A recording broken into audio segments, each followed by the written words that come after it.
Hello students, welcome to my YouTube channel. हम class 9th की science कर रहे हैं। आज हम साइंस का एक बिल्कुल न्यू चैप्टर शुरू करने जा रहे हैं, chapter number 5, the fundamental unit of life. तो फंडामेंटल का मतलब होता है बिल्कुल बेसिक, यूनिट का मतलब होता है इकाई, लाइफ का मतलब जीवन। तो हमें जीवन की सबसे छोटी इकाई बतानी है, मतलब कि हमें ये बताना है कि ऐसी कौन सी चीज़ है जिससे मिलके हमारी लाइफ बनी है। लाइफ को शुरू करने वाली चीज़ क्या है, लाइफ को जो बेसिक नीड है, जो बेसिक चीज़ है जिससे मिलके जो है वो हर तरह की लाइफ बनी है, वो क्या है। तो वो हम ऑलरेडी पढ़ता है हमें कि जो फंडामेंटल यूनिट होती है लाइफ की, वो सेल्स होते हैं। Cells are the smallest particle, smallest unit जो कि हमारी बॉडी में होती है। किसी भी लिविंग ऑर्गेनिज्म के अंदर जो सबसे स्मॉलेस्ट यूनिट होती है उसको हम सेल बोलते हैं। तो इसके बारे में जो है हम 8th क्लास में भी पढ़ चुके हैं। मैंने जो है वो 8th क्लास के सेल स्ट्रक्चर एंड फंक्शन पे जो है वो पूरी कंप्लीट वीडियो बनाई है। अगर आप चाहो तो आप उसको भी एक बार जाके देख सकते हो, जिससे जो है वो आप थोड़ा अच्छे से समझ पाओगे इस चैप्टर को। तो अगर हम बात करें बिल्कुल फंडामेंटल यूनिट की, तो ऐसी फंडामेंटल का मतलब बिल्कुल ऐसी बेसिक चीज़, बिल्कुल स्मॉलेस्ट यूनिट जिससे मिलके हमारी लाइफ बनी है। जैसे कि अगर मैं आपको बोलूँ कि आपको पिज़्ज़ा बनाना है, तो पिज़्ज़ा बनाने के लिए मैं आपको टॉपिंग दे दूँ, उसके ऊपर जो है चीज़ डालना है वो दे दूँ, पिज़्ज़ा सॉस दे दूँ, सारी इंग्रेडिएंट जो आपको प्रोवाइड कर दूँ और बोलूँ कि आप जो है वो पिज़्ज़ा बना लो, तो आप पिज़्ज़ा तब तक नहीं बना सकते जब तक कि आप पिज़्ज़ा का बेस ना बनाओ। तो सबसे पहले आपको पिज़्ज़ा बेस चाहिए होगा। जब तक पिज़्ज़ा बेस नहीं होगा तब तक उसके ऊपर आप जितनी मर्जी उसके ऊपर आप टॉपिंग कर ही नहीं पाओगे। तो अगर आप पिज़्ज़ा बनाने चाहते हो तो आपके लिए सबसे बेसिक चीज़ जो है वो पिज़्ज़ा बेस है। ऊपर की चीज़ें अगर मिस भी हो जाएंगी तो चल जाएंगे, हो जाए। आपके पास कॉर्न नहीं है तो आप कुछ और डाल लोगे, आपके पास चीज़ नहीं है तो आप कुछ और उसकी जगह पे यूज़ कर सकते हैं। तो ऊपर की जो टॉपिंग है वो अल्टरनेटिव है, उसमें से हम चीज़ें डाल भी सकते हैं, नहीं भी डाल सकते हैं, वो हमारी मर्जी होगी। लेकिन जो पिज़्ज़ा का बेस होगा वो नेसेसरी है, वो होना ही चाहिए। अगर वो नहीं होगा तो पिज़्ज़ा नहीं बनेगा। ऐसे ही अगर हम आलू के पराठे बनाने वाले हैं फॉर एग्जांपल, तो उसके लिए जो है हमारे पास आलू होने चाहिए। अगर हम आलू के पराठे बना रहे हैं तो आलू होने चाहिए। तो उससे भी बेसिक रिक्वायरमेंट वहाँ पे ये है कि हमारे पास आटा होना चाहिए जिसमें हम आलू डाल के पराठा बनाएंगे। तो वहाँ पे जो है वो बेसिक, जो बिल्कुल बेसिक चीज़ है वो हमारा आटा है जिसका हम जो है वो पराठा बनाएंगे। तो अगर हमारे पास वो मान लो कि हमारे पास आलू तो प्रेजेंट है लेकिन हमारे पास आटा ही नहीं है, तो आलू कहाँ डालेंगे और कैसे हम पराठा बनाएंगे। तो वहाँ पे जो हमारी बेसिक रिक्वायरमेंट जो है वो हमारी आटा है। सिमिलर जब हम पिज़्ज़ा बना रहे हैं तब हमारी बेसिक रिक्वायरमेंट जो है वो पिज़्ज़ा बेस है, जो हमें चाहिए। तो ऐसे जब हम लाइफ की बात करते हैं तो लिविंग ऑर्गेनिज्म कैसे बने, तो लिविंग ऑर्गेनिजम्स जो है वो सेल से बने। उनकी बॉडी को बनाने के लिए जो सबसे बेसिक चीज़ थी, जो सबसे बेसिक रिक्वायरमेंट थी, वो हमारी सेल्स है। तो शुरू करते हैं चैप्टर को हम। While examining a thin slice of cork, Robert Hooke shows that the cork resembles the structure of honeycomb consisting of many little compartment. मैंने आपको बताया हुआ है कि सेल की डिस्कवरी जो है वो रॉबर्ट हुक ने की थी। ये हमने चैप्टर 8 में पढ़ा भी है कि रॉबर्ट हुक ने जो है वो सेल की डिस्कवरी की थी इन 1665 में जो है वो ये डिस्कवरी की थी। उन्होंने ये डिस्कवरी कैसे की थी, उन्होंने एक कॉर्क लिया था, लकड़ी के कॉर्क की पतली सी स्लाइस लेके उसको जो है वो माइक्रोस्कोप के अंदर देखा था। तो उन्होंने देखा कि जो ये उसके अंदर जो स्ट्रक्चर हमें नज़र आ रहा था वो हनी कॉम्ब की तरह, मतलब कि जो मधुमक्खियों का छत्ता होता है उसकी तरह जो है वो हमें नज़र आ रहा था। जैसे मधुमक्खियों के छत्ते में छोटे छोटे कंपार्टमेंट बने होते हैं, छोटे छोटे डिब्बे से बने होते हैं, वैसे ही जो है वो हमारे जो हमने कॉर्क लिया था उसके अंदर भी सेम हमें ऐसा ही स्ट्रक्चर दिखाई दे रहा था। उसके अंदर छोटे छोटे जो है वो डिब्बे नज़र आ रहे थे। यहाँ पे कंपार्टमेंट का मतलब छोटे छोटे कमरे नज़र आ रहे हैं, छोटे छोटे जो है वो उसमें चीज़ें नज़र आ रही हैं, होल्स छोटे छोटे। Cork is a substance which comes from the bark of a tree. जो कॉर्क क्या है वो लकड़ी, हमें पेड़ों से मिलता है, लकड़ी का बना होता है। This was in the year 1665 when the hook made this chance observation through a self design microscope. ये जो है वो 1665 का टाइम था जब रॉबर्ट हुक ने जो है ये ऑब्जर्वेशन की थी। उन्होंने ये ऑब्जर्वेशन जो है वो अपने द्वारा बनाई गई माइक्रोस्कोप से ही की थी, जो कि ज़्यादा पावरफुल नहीं थी, इसलिए वो हमें इसके बारे में ज़्यादा डिटेल नहीं दे पाए थे। उन्होंने बस हमें यही बताया था कि सेल्स जो है वो छोटे छोटे रूम्स जैसे होते हैं, जैसे कि मधुमक्खियों के छत्ते में छोटे छोटे रूम्स होते हैं, वैसे ही हर बॉडी के अंदर जो है वो छोटे छोटे रूम्स होते हैं जिनको हम सेल्स बोल देते हैं। Robert Hooke called these boxes cells. Robert Hooke ने जो है वो इन बॉक्सेस को, छोटे छोटे कंपार्टमेंट को जो है वो सेल्स का नाम दिया। Cells is a Latin word for a little room. जो सेल है वो लेटिन लैंग्वेज का एक वर्ड है, लेटिन एक हमारे पास लैंग्वेज है, उसका जो है एक वर्ड है सेल, जिसका मतलब होता है छोटे छोटे कमरे। This may be seems to be very small and insignificant incident but is very important in the history of science। ये दिखने में हमें भले लगे कि कोई बड़ी बात नहीं है, फिर क्या हुआ अगर उन्होंने जो है वो देख लिया उसके अंदर, माइक्रोस्कोप के अंदर, और पता लगा लिया कि जो हर ऑर्गेनिज्म है वो छोटे छोटी चीज़ों से मिलकर बनी है, जिसको उन्होंने सेल दिया। भले ये बात कोई बड़ी ना लगे, लेकिन ये बहुत ज़्यादा इंपॉर्टेंट बात थी साइंस के लिए। आगे जाके इसी से जो है वो हमने काफ़ी कुछ जो है वो आगे फर्दर जानने के लिए हमको मिला। तो ये बहुत ही ज़्यादा इंपॉर्टेंट डिस्कवरी थी उनकी। This was very first time that the someone had observed the living things appears to consist of separate units। ये पहली बार था जब किसी ने ये देखा था कि जो लिविंग थिंग्स हैं वो छोटी छोटी चीज़ों से मिलके बनी हुई हैं, छोटी छोटी सेपरेट चीज़ों से मिलके बनी हुई है, जो आपस में जुड़ जुड़ के जो है वो किसी भी लिविंग थिंग्स को बनाती है। ये पहली बार हुआ था जब किसी ने ऐसा देखा था। The use of the word cell to describe these units is used till this day in the biology। जो सेल्स को हम आज तक के टाइम में भी जो है बायोलॉजी में यूज़ करते हैं। सेल्स के बिना जो है बायोलॉजी बिल्कुल इनकम्प्लीट है, हो ही नहीं सकती बायोलॉजी सेल्स के बिना। Let us find out about the cells. तो चलिए अब हम सेल्स के बारे में कुछ और जानते हैं। What are living organisms made up of. तो लिविंग ऑर्गेनिज्म किसके बने होते हैं? लिविंग ऑर्गेनिजम्स जो हैं वो सेल्स के बने होते हैं। ये हमें कैसे पता लगा, इसको हम एक्टिविटी की हेल्प से समझेंगे। सेम एक्टिविटी हमने 8th क्लास में भी की थी, अनियन पील वाली। सेम वही एक्टिविटी हम यहाँ पे फिर से देख रहे हैं। Let us take a small piece from an onion bulb. हमें जो है वो अनियन प्याज का एक छोटा सा छिलका लेना, उसको जो है वो अच्छे से छील लेना। अगर आप जब कभी आपने प्याज काटे या छीले तो आपको देखने को मिला होगा कि उसके अंदर एक पतली सी वाइट कलर की लेयर होती है। आपको वो पतली सी वाइट कलर की लेयर जो है वो निकाल लेनी है, और उसको निकालते ही जो है वो पानी में रख देना है। अगर आप उसको पानी में नहीं रखोगे तो वो सूख जाएगी और फोल्ड हो जाएगी, क्योंकि वो काफ़ी पतली होती है और वो अपने आप फोल्ड हो जाती है। तो इसलिए जैसे आप उसको निकालो, उसको उसी टाइम जो है वो पानी में रख देना है। पानी में रखने से 2 फायदे होंगे, एक तो वो सूखेगी नहीं और दूसरा वो फोल्ड नहीं होगी। यहाँ पे एक वर्ड लिखा हुआ है, this layer can be put immediately in the watch glass. Watch glass जो है वो एक कांच की छोटी सी प्लेट होती है, जिसको हम लैब में यूज़ करते हैं। छोटा सा कांच की प्लेट, कटोरी जैसी होती है, छोटी सी कांच की बनी होती है, उसको हम वॉच ग्लास बोलते हैं। तो इसमें पानी डाल के उसके अंदर जो है वो उस लेयर को हम रख देंगे। This will prevent the feel from getting the folded और ड्राइंग। तो ये जो है वो पानी से रखने से जो वो छिलका होगा प्याज का, वो पतली सी लेयर होगी, वो ना ही फोल्ड होगी ना ही उसको सूखेगी। उसके बाद हमें क्या करना है, उसके बाद हमने एक ग्लास की स्लाइड लेनी है। ग्लास स्लाइड जो है वो माइक्रोस्कोप्स के अंदर होती है। माइक्रोस्कोप्स में हमें जितनी भी ऑब्जर्वेशंस करनी होती है उसके लिए पहले हमें स्लाइड बनानी पड़ती है। वो स्लाइड का मतलब होता है कि उसमें 2 ग्लास की स्लाइड्स यूज़ करते हैं। पहले एक ग्लास स्लाइड लेते हैं हम, उसके ऊपर हमने जो भी चीज़ें जो है वो ऑब्जर्व करनी होती है। जैसे कि हमारे पास यहाँ पे अनियन का पील है, तो इसके ऊपर पहले अनियन का पील रख देंगे।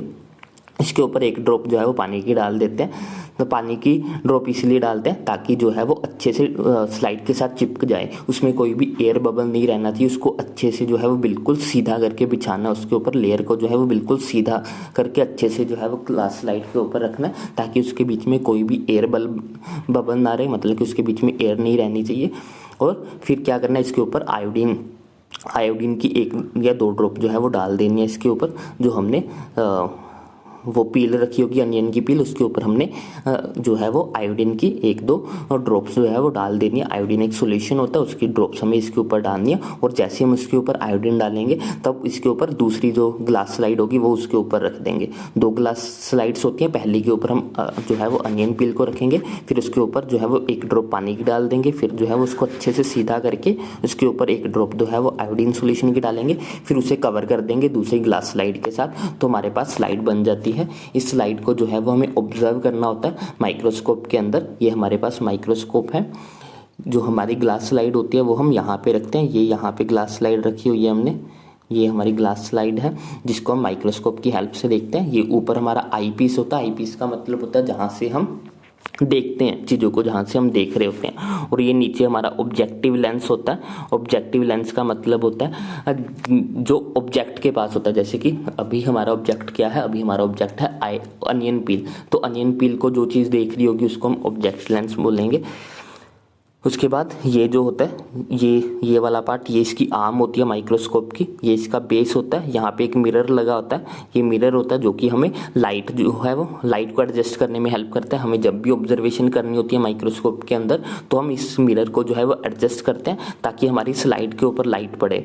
यहाँ जो हम जहाँ पे हमने यहाँ पे स्लाइड रखी हुई है, यहाँ पे जब स्लाइड रखी हुई है तो स्लाइड के नीचे होल होता है, उस होल पे हमने लाइट को ऐसे एडजस्ट, इस मिरर को ऐसे एडजस्ट करना होता है कि लाइट जो है वो रिफ्लेक्ट होकर उस होल के ऊपर पड़े। यहाँ पे आपको ये होल दिखाई दे रहा होगा छोटा सा, तो ये होल जो है वो इस होल से हमें लाइट पड़ती है स्लाइड के ऊपर, तो जिसको एडजस्ट करने के लिए मिरर लगा होता है।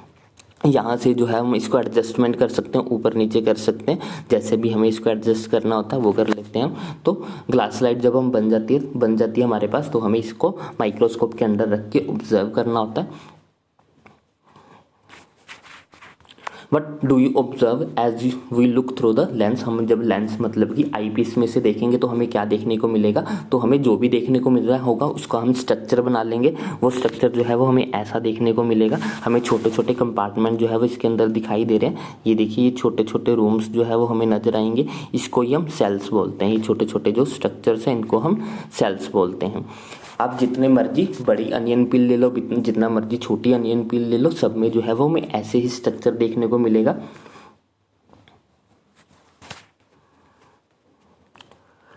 We can try preparing temporary amounts of peels of the onion of the different size. What do we observe? Do we see the similar structure of the different structures? ऐसे हम अलग अलग जो स्लाइड्स है वो बना सकते हैं। हर स्लाइड में जो है हम अनियन पील के साइज को बड़ा छोटा कर सकते हैं।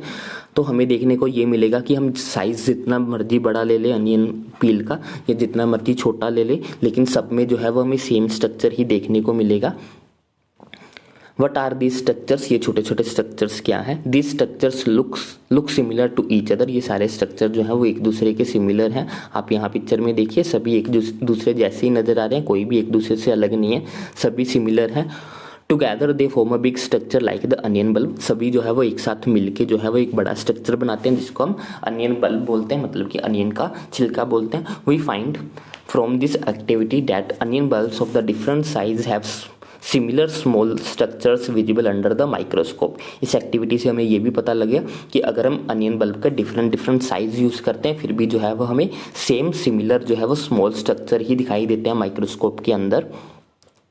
These cells of the onion peels will all look the same regardless the size of the onion they come from। तो हमें ये देखने को मिलता है कि जो ये सेल्स हैं ये सबका साइज जो है वो सेम है, भले ये किसी भी साइज की अनियन पील से आई हो, बड़े अनियन पील से आए हो, छोटे अनियन पील से आए हो, कहीं से भी आए हो, लेकिन इनका जो साइज है वो हमेशा सेम ही रहता है। These small structures that we see are the basic building units of the onion bulb. ये छोटे छोटे स्ट्रक्चर्स जो हम देख रहे हैं ये जो है वो बेसिक बिल्डिंग यूनिट्स हैं अनियन बल्ब को, मतलब कि प्याज को बनाने के लिए ये छोटे छोटे स्ट्रक्चर्स से मिलकर जो प्याज बना है, इसलिए हम इसको बेसिक बिल्डिंग ब्लॉक भी बोलते हैं। जैसे कि अगर हम दीवार बनाने जा रहे हैं तो दीवार बनाने के लिए हमारी जो बेसिक यूनिट होती है वो ईंट होती है। जब हम ईंटों को जोड़ते रहते हैं तो हमारे पास दीवार बन जाती है। ऐसे जब हम छोटे छोटे सेल्स को जोड़ते रहते हैं तो हमारे पास जो है वो लिविंग ऑर्गेनिज्म बन जाते हैं। Not only onions but all the organisms that we see around are made up of the cells. ऐसा नहीं है कि सिर्फ प्याज का छिलका ही जो है वो सेल्स से बना होता है। हमारे आसपास हम जितने भी लिविंग थिंग्स देख रहे हैं, हमारे आसपास जितनी भी लिविंग चीज़ें हैं वो सारी की सारी जो है वो सेल्स की ही बनी होती है। However there are also single cells that live on the earth. इसके अलावा कुछ ऐसे सिंगल सेल्स भी हैं जो कि हमारी धरती पे मिलते हैं और सर्वाइव भी करते हैं, जिंदा भी रहते हैं। सिंगल सेल सिर्फ अकेले सेल्स ही होते हैं जो कि हमारे जिंदा रहते हैं। आप कमेंट में ज़रूर लिखना कि आपको उनके नाम पता है या नहीं पता, क्योंकि हमने जो है ये 8th में अच्छे से पढ़ा हुआ है इनके बारे में, सिंगल सेल स्ट्रक्चर्स के बारे में। आगे हमारे पास कुछ एक्स्ट्रा इन्फॉर्मेशन है सेल्स की डिस्कवरी के बारे में। Cells were first discovered by the Robert Hooke in 1665। जो सेल्स की डिस्कवरी सबसे पहले हुई थी वो 1665 में जो है वो रॉबर्ट हुक ने की थी।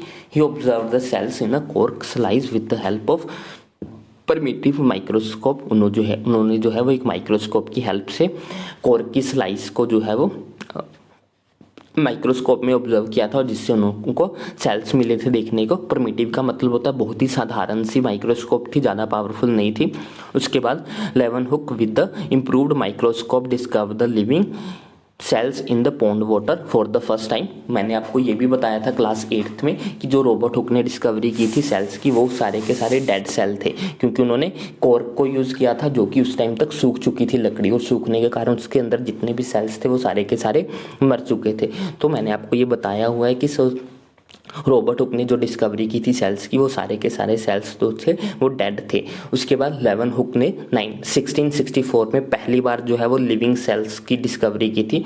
उन्होंने जो है वो इम्प्रूव माइक्रोस्कोप यूज़ किया था, मतलब कि थोड़ा अच्छा क्वालिटी का माइक्रोस्कोप यूज़ किया था, क्योंकि जैसे जैसे हमारे पास टेक्नोलॉजी आई वैसे वैसे हमारे माइक्रोस्कोप जो है वो अच्छे होते चले गए, जिसके कारण हम और ज़्यादा अच्छे से जो है वो स्टडी कर सकते थे। तो 1674 में लेवन हुक ने जो है वो पहली बार पानी के अंदर जो है वो लिविंग सेल्स की डिस्कवरी की थी।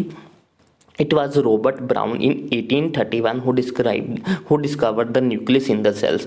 और सेल के अंदर न्यूक्लियस की डिस्कवरी जो है वो 1831 में रॉबर्ट ब्राउन ने की थी।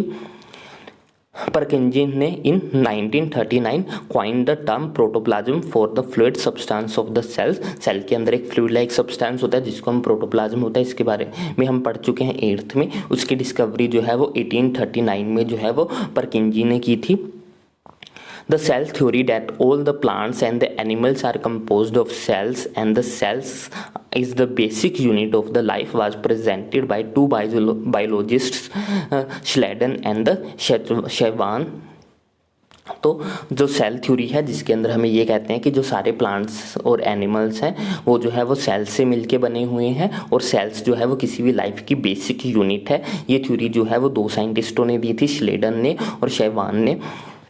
The cell theory was further explained by the Virchow by suggesting that all the cells arise from the pre-existing cells। उसके बाद इस थ्योरी को आगे एक्सप्लेन करते हुए ये बताया गया कि जो हर सेल है वो आगे पहले किसी ना किसी सेल से जो है वो डेवलप होके बना है। हर आगे वाला सेल जो है वो पीछे किसी ना किसी सेल से जो है वो डेवलप होके बना होगा। With the discovery of the electron microscope in 1940 it was possible to observe and understand the complex structure of the cell and its various organelles. जैसे जैसे हमारी टेक्नोलॉजी बढ़ती चली गई, हमारे पास अच्छे माइक्रोस्कोप आने शुरू हो गए, फिर हमारे पास इलेक्ट्रॉन माइक्रोस्कोप आए 1940 में, जिसके बाद जो है वो हम सेल्स के कॉम्प्लेक्स स्ट्रक्चर को जो है वो ज़्यादा आसानी से और अच्छे से समझ पाए थे। The inventions of the magnifying glass lead the discovery of the microscopic world। जैसे जो है वो हमारे पास मैग्नीफाइंग ग्लास की डिस्कवरी, उसके साथ जो है वो हमारे पास माइक्रोस्कोपिक वर्ल्ड को जानने के और ज़्यादा अच्छे चांसेस हुए हमारे। It is now known that a single cell may constitute a whole organism as in amoeba। अब हमें ये भी पता लग गया था कि हमारे आसपास कुछ ऐसे सिंगल सेल्स भी हैं जो कि पूरे के पूरे ऑर्गेनिज्म है, जैसे कि अमीबा। वो सिंगल सेल होते हुए भी पूरा का पूरा ऑर्गेनिज्म है। अमीबा, पैरामीशियम, बैक्टीरिया, ये सारे हमारे एग्जाम्पल्स हैं सिंगल सेल वाले। These organisms are called the unicellular organisms. ऐसे ऑर्गेनिज्म को हम यूनिसेलुलर ऑर्गेनिजम्स बोलते हैं जो कि सिर्फ सिंगल सेल से ही मिलके बने होते हैं। On the other hand, many cells group together in a single body and assume different function in it to form various body parts in the multicellular organisms. इसके अलावा हमारे पास ऐसे ऑर्गेनिज्म भी हैं जो कि काफ़ी सारे सेल्स से मिलके बने हुए हैं, और इन सभी ऑर्गेनिज्म में जो है वो अलग अलग फंक्शन परफॉर्म करने के लिए अलग अलग बॉडी पार्ट्स होते हैं, और ऐसे ऑर्गेनिज्म को हम मल्टीसेलुलर ऑर्गेनिजम्स बोलते हैं, जैसे कि फंगी, प्लांट्स, एनिमल्स। ये सारे जो हैं ये हमारे मल्टीसेलुलर ऑर्गेनिजम्स हैं। ये एक से ज़्यादा सेल्स के आपस में मिलने से बने हुए हैं, और इनमें जो है वो वेरियस फंक्शंस परफॉर्म करने के लिए डिफरेंट पार्ट्स भी जो है वो प्रेजेंट होते हैं। जैसे हमारे पास बोलने के लिए मुंह, सांस लेने के लिए रेस्पिरेटरी सिस्टम, खाना डाइजेस्ट करने के लिए डाइजेस्टिव सिस्टम, बॉडी में से वेस्ट प्रोडक्ट को बाहर निकालने के लिए एक्सक्रीटरी सिस्टम। तो हमारे पास जो है वो अलग अलग फंक्शन परफॉर्म करने के लिए ये अलग अलग जो पार्ट्स हैं जो कि मल्टीसेलुलर ऑर्गेनिजम्स में होते हैं, जो कि एक से ज़्यादा सेल्स के आपस में मिलने से बने हुए हैं। Every multicellular organism has come from a single cell. जैसे कि हमें पता है कि हर ऑर्गेनिज्म जो है, हर सेल जो है वो पीछे किसी ना किसी सेल के डेवलप होने से ही बना है। ऐसे ही जो है वो मल्टी सेलर ऑर्गेनिज्म भी जो है वो सिंगल सेल ऑर्गेनिज्म से ही बने हुए हैं। ऐसा माना जाता है कि जब हमारी धरती पर लाइफ शुरू हुई थी तो पहली लाइफ जो हमारी धरती पे मिली थी वो यूनिसेलर ही थी। मतलब कि जो फर्स्ट लाइफ हमारी धरती पे एग्जिस्टेंस मिली थी जिस लाइफ की, वो यूनिसेलर थे, वो सिर्फ सिंगल सेल से ही बने हुए थे। वो धीरे धीरे डेवलप करते रहे और जो है वो मल्टी सेलर में कन्वर्ट होते रहे। तो इसीलिए हम ये कह सकते हैं कि आज हम जितने भी मल्टी सेलर ऑर्गेनिजम्स को देख रहे हैं वो कहीं ना कहीं किसी सिंगल सेल से ही बने हुए हैं। Cells divide to produce cells of their own kind. All cells does come from the pre-existing cells. हर सेल जो है वो डिवाइड करता है और ज़्यादा अपनी तरह के और ज़्यादा सेल बनाने के लिए सेल्स जो है वो अपने आप को डिवाइड करते रहते हैं अपने जैसे और सेल्स बनाने के लिए, जिसके कारण हर सेल जो है वो पीछे किसी ना किसी सेल से आया हुआ है। नेक्स्ट हमारे पास एक्टिविटी है। एक्टिविटी में हम जो है वो अलग अलग स्लाइड्स बनाएंगे जिसमें हम पत्तों की पील्स लेंगे, जड़ों की पील्स लेंगे और हम अनियन की पील्स भी ले सकते हैं। अलग अलग साइज़ की लेंगे, अलग अलग जो है उनका साइज़ लेंगे और अलग अलग स्लाइड्स बना के उनको ऑब्जर्व करेंगे। ऑब्जर्व करने के बाद हमें कुछ ऑब्जर्वेशंस लिखनी है। After performing the above activity late us see what, ये स्लाइड वैसी बनेगी जैसे हमने अनियन पील वाली स्लाइड बनाई थी, सेम इसको भी स्लाइड वैसे बनाएंगे। पत्ते की पतली सी स्लाइस लेके उसके अंदर से एक पतला सा वाइट कलर की स्लाइड निकलती है हर पत्ते के अंदर। उस स्लाइस को जो है वो हमने ग्लास स्लाइड के ऊपर रख के उसके ऊपर पानी डालना है, फिर उसके ऊपर आयोडीन का सोल्यूशन डालेंगे, फिर उसके ऊपर कवर ग्लास रख देंगे और फिर उसको माइक्रोस्कोप के अंदर देखेंगे। तो देखने पर हमें क्या क्या देखना है, let us see what the answers of the following answers would be. Do all the cells look alike in terms of shape and size. हमें देखना है कि क्या सभी सेल्स जो है वो साइज में और शेप में एक जैसे हैं। Do all the cells look alike in structure, क्या सभी का स्ट्रक्चर जो है वो एक जैसा है। Could we find difference among the cells from the different part of the plant body, क्या हम प्लांट बॉडी के अलग अलग पार्ट्स से जो सेल्स मिले हैं उनके स्ट्रक्चर में कुछ डिफरेंस देख सकते हैं। जैसे कि जो जड़ों से लिया उसका स्ट्रक्चर कैसा था और जो प्लांट वाला के पत्तों का वाला था उसका स्ट्रक्चर कैसा है, तो क्या हमें उनके बीच में कोई डिफरेंस नज़र आ रहा है। What similarity could we found, इनके बीच में क्या सिमिलैरिटीज़ जो है वो हमें नज़र आ रही है। Some organisms can also have cells of different kinds, कुछ ऑर्गेनिजम्स ऐसे होते हैं जिनमें जो है वो अलग अलग तरह के सेल्स प्रेजेंट होते हैं। Look at the following pictures, it despite some cells from the human body. इस पिक्चर में जो है वो हमारे पास ह्यूमन बॉडी के कुछ सेल्स हैं। अब ऐसा नहीं है कि हमारी बॉडी जो है वो पूरी की पूरी एक जैसे सेल्स से मिलके ही बनी है। हमारी बॉडी में बहुत तरह के सेल हैं, हर सेल की जो शेप है साइज है वो अलग अलग हो सकती है। ऐसा नहीं है कि हमारी बॉडी में जितने सेल प्रेजेंट है वो सारे के सारे एक जैसे हैं। जैसे कि यहाँ पिक्चर में हमें दिखाया गया है ब्लड सेल्स की जो शेप है वो राउंड शेप है, स्फेरिकल शेप है। उसके बाद हम यहाँ पे हमारा नर्व सेल है जिसकी पिक्चर यहाँ पे पूरी क्लियर नहीं बनी हुई। नर्व सेल की पिक्चर आपने 8th में देखी भी होगी कि वो ऐसे करके होता है।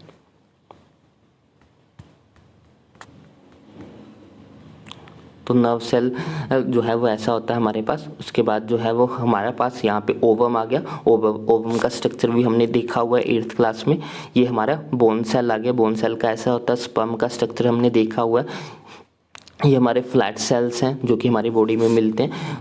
तो हमारी बॉडी में जो है वो अलग अलग टाइप के सेल्स मिलते हैं, अलग अलग शेप हो सकती है, उनके अलग अलग साइज हो सकता है। The shape and the size of the cells are related to the specific function they perform. किसी भी सेल की जो शेप और साइज होती है वो इस बात पे डिपेंड करती है कि वो कैसा फंक्शन परफॉर्म करता है। जैसा उसका फंक्शन होगा वैसी उसकी जो है वो शेप बन जाती है। तो किसी भी सेल की शेप और साइज जो है वो इस बात से डिपेंड करती है कि उसके फंक्शन कैसे हैं। Some cells like the amoeba have the changing shape. कुछ सेल्स ऐसे हैं जैसे कि अमीबा, हमें पता है कि वो सिंगल सेल ही है। अब वो सिंगल सेल होते हुए भी अपनी शेप को लगातार चेंज कर लेता है। अमीबा जो है वो चेंजिंग शेप, उसकी जो शेप होती है वो फिक्स नहीं होती, वो जो है वो इरेगुलर शेप को फॉलो करता है। In some cells the cell shape could be more और लेस फिक्स्ड, कईयों में होता है कि उसकी शेप जो है वो काफ़ी हद तक फिक्स होती है, जैसे कि हमारे नर्व सेल हो गए, नर्व सेल की जो शेप होती है वो टिपिकल शेप है, ऐसी ही शेप रहती है, उसकी शेप जो है वो चेंज नहीं होती। Every living cell has a capacity to perform certain basic functions that are characteristics of living forms.